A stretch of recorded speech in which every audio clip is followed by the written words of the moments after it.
Hi everyone, Raketa Thomas here. It's been a while. We had our first season of our 3-minute reels, Real Talk on Education, in August and September. Took a bit of a hiatus in October, but since then we've had an e-conference where we spoke with an international group of experts and panel speakers. It was very riveting, very enlightening, and it was all about education and equity mindedness. So if you haven't seen it, please go ahead and watch it on our YouTube channel. Besides that, we have started our series of e-forms, and we will start our next season of 3-minute reels starting back in December. We hope you'll stay tuned for that. In the meantime, this particular video and this particular interview is very unique in the sense that we had the interview back in August with Babette, who is the one being interviewed here, and she came back to us to basically give us a sense of how things are now. Let's get started. Hi everyone. Hi Binta. My name is Babette Porter. I am currently living in Philadelphia and working as an education director at the Joshua Tree School. As a director and owner of a school in Ouedraogo in Burkina Faso, West Africa, can you tell me what is different today that was different pre-COVID-19, and tell me how you're working with those changes? Oh, that's a loaded question. It's a loaded question. What is different pre-COVID-19 is the struggle to keep students, so student retention, enrollment, and health and safety guidelines. Just there's a huge difference between implementing health and safety guidelines in developing countries than it is in the US. And there are actually a lot of similarities, believe it or not. So pre-COVID, we taught children how to wash hands frequently, staff how to wash hands frequently, and the importance of good hand hygiene. The same here in the US. And, after the virus broke out, we found out that it is exceptionally important to not touch our faces and keep practicing good hand hygiene and social distancing. Social distancing can only work in certain areas. In West Africa and Burkina Faso, it's the community is very collaborative. They live together, and families are big. So it's really hard to social distance, and it's you have to be super duper creative and very strict before you can succeed in social distancing. Whereas in the US, most people, get by every day alone, or 2 or 3 people in the same family. So families are not as large. So it's much easier to practice those procedures or precautions. So right now, the challenges are how to run a school face-to-face and keep children and staff and families safe. How has the school year started for you? I'm currently working remotely. I have created a workshop via Google that my staff will take. They will participate in this training. Every August, before starting school in September, we train staff for 2 weeks on curriculum, implementing procedures and things of that nature. But this year, it's going to be done remotely since I'm not there. And I have already sent the training over to my assistant director. So he will be contacting the staff and bringing them in. Because the internet is not really good there. So they're going to have to do it face to face and do the training using the projector in the conference room.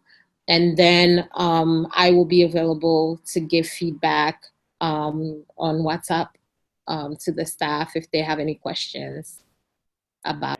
Did your school in Burkina have to close down in the spring? In the spring, we had to close down due to COVID. and we quickly had to come up with a plan. At the time, I had a very good friend of mine, Alex, that was running the school on my behalf as director and head of school.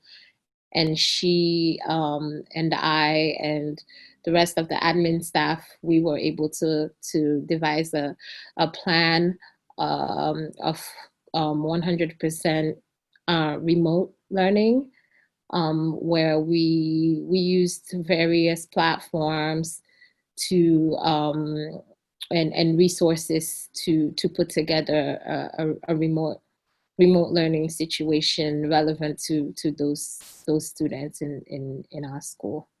Another loaded question, and I'm sorry, but like so many around the world, you and your children dealt with the abrupt end of face-to-face classroom learning to online learning platform. As a parent and as an educator, what can you tell me you've learned from this experience? This experience I found very valuable because it helped me learn how to manage my own children as a teacher, which is not always easy to do. And it actually showed me that not all children do well with distance learning or remote learning. I have a first grader at the time who's going to second grade. She did an excellent job.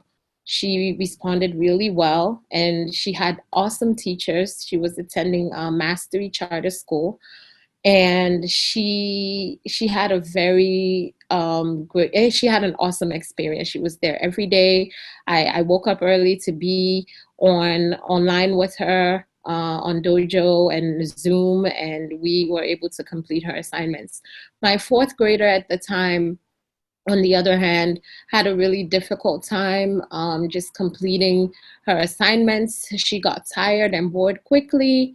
So it's, even though she had really good teachers, but the dynamics for her were different because her learning situation was a bit dry. It wasn't as creative, as fun as the first graders.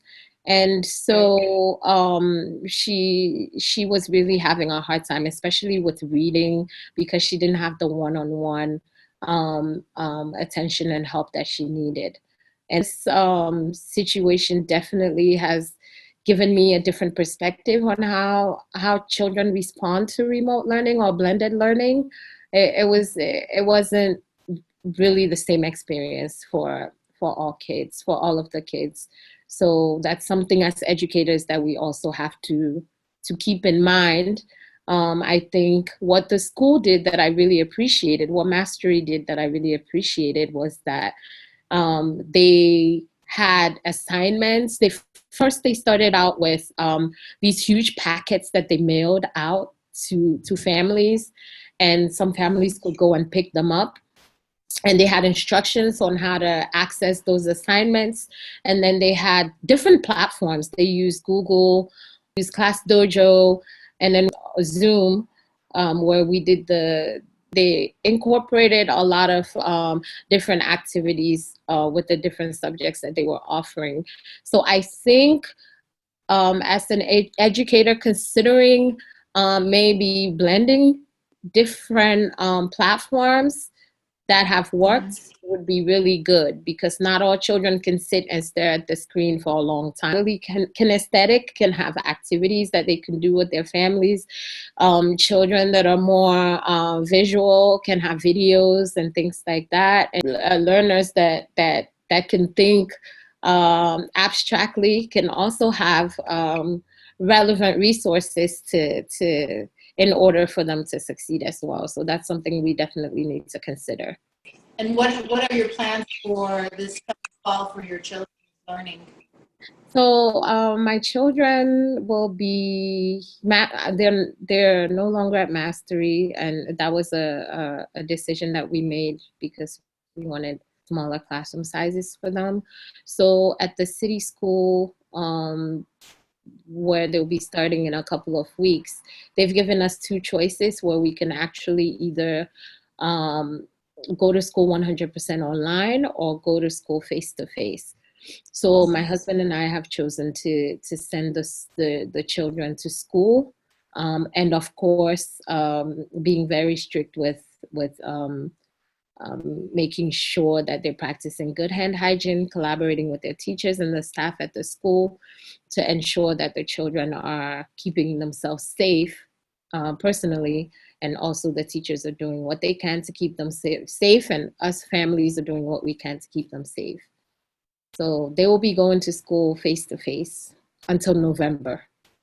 What are your closing thoughts and concerns that you think that you would like to share, either way, as a parent or as an educator? So during this pandemic, it's a really complex situation that's, you know, not only affected families, but especially affected children. And so there are a lot of children that do not have two parents at home, unfortunately, and there are a lot of children that, even if they have one or two parents at home, families are not completely engaged in their children's education.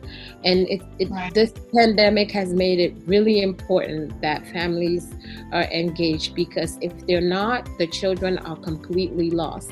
And this is coming from a teacher and a veteran teacher and a mother and an educator. I felt like I was well vested in invested in my children's learning, and my fourth grader still didn't succeed as I would have liked her to. So imagine for those families that are not educators, I am pleading with them, I'm pleading with everyone to support their children, because it is so important that, you know, that they continue learning, that they continue growing cognitively, mentally, socially. And it's very important to also have some time outside with them. It doesn't mean mingling with crowds, but it can be a simple walk in the park or a simple walk up and down the block. Those times with our children is very, very important.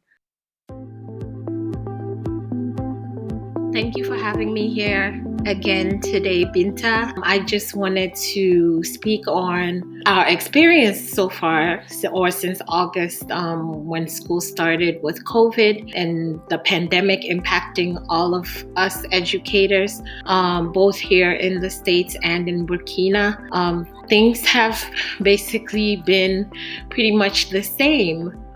We are implementing the same guidelines, CDC guidelines, to keep the children and families safe that we are interacting with in Burkina. And then in the US, recently all schools went remote. So everyone is teaching remotely as we speak because of the pandemic and because of the surge in the numbers. It's the same challenges that we're dealing with, and we just have to remember to still make sure that we have some time outside to get some fresh air, be it a walk with the kids in the neighborhood or playground if you have a playground. That's pretty much all. Nothing much has really changed besides the fact that now the numbers are going back up. So I'm keeping everyone in my prayers, and we have to stay strong for our children and for each other as educators. Thank you. I appreciate your time and your dedication. Thank you so much for having me, Binta. Thank you.